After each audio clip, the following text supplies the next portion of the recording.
हज़रत अब्दुल्ला इब्न उमर ने घर जाके अम्मा को शिकायत की कि अम्मा मैं तो नबी पाक के ज़माने में जिहाद करता था और हसन हुसैन तो बच्चे थे, मदीना शरीफ की गलियों में खेला करते थे, पर मेरे अब्बा जी मुझे सिंगल देते हैं, उन्हें डबल देते हैं। शाम को सैयदना फारूक आज़म रज़ी अल्लाह तआला अन्हु तशरीफ लाए तो आपकी अहलिया ने ना मूड अच्छा देखा, कहने लगे छोटी सी बात करनी थी। आपका शहजादा कहता है कि आप हसन हुसैन को डबल देते हैं और मुझे सिंगल देते हैं। जनाब फारूक आज़म उसी वक्त फरमाने लगे बुलाओ अब्दुल्ला को। बुलाया, जनाब अब्दुल्ला इब्न उमर आ गए, कहने लगे ये तूने क्या कहा पुत्र कि हसन हुसैन को डबल मिला है?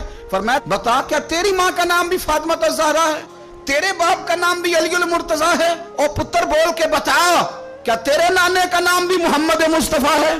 फरमाने लगे पुत्र सुन, उनके साथ कभी मुकाबला ना करना, तुम्हें मैंने खिदमत देख के दिया है और उन्हें मैंने निस्बत देख के दिया है। ये बात ना चलते चलते मौला अली तक पहुंच गई। हजरत अली बड़े राजी हुए, कहने लगे ऐसे तो नहीं ना, मेरे नबी ने फरमाया था कि उमर जन्नतियों का चिराग है, उस नबी पाक की औलाद से प्यार कर।